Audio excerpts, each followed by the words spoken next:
பெரியபாளையம் பவானி அம்மன் திருக்கோயில் சென்னை அருகே அமைந்துள்ளது. ஆடி மற்றும் ஆவணி மாதங்களில் ஆயிரக்கணக்கான பக்தர்கள் அம்மனை தரிசிக்க வருகிறார்கள்.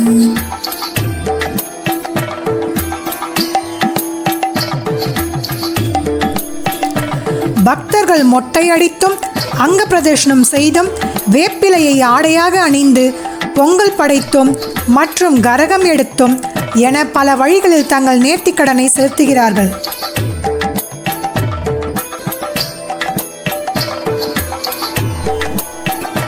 ஆண்டு முழுவதும் அம்மனின் அருள் வேண்டி இக்கோவிலுக்கு பக்தர்கள் தங்கள் குடும்பத்தினருடன் கூட்டம் கூட்டமாக வருகின்றனர்.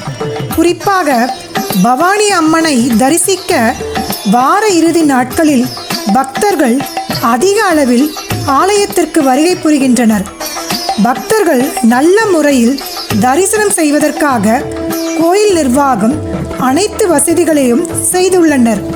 மேலும் கோயிலை நன்றாக பராமரித்தும் வருகிறார்கள்.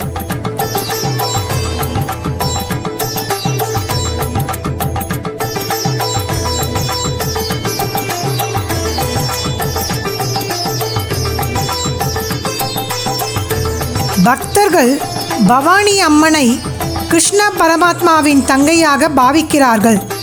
துவாபர யுகத்தில் குழந்தை வடிவில் இருந்த அம்மன் தன்னை கொல்ல முயன்ற கம்சனின் கோரப்பிடியிலிருந்து தப்பிக்கும் போது அவனுக்கு தனது தமையனான கிருஷ்ண பரமாத்மாவால் ஏற்பட போகும் துர்மரணம் பற்றி முன்கூட்டியே எச்சரித்த பிறகு ஸ்ரீ பவானி என்ற பெயரில் இத்தலத்தில் குடியேற முடிவு செய்தார்.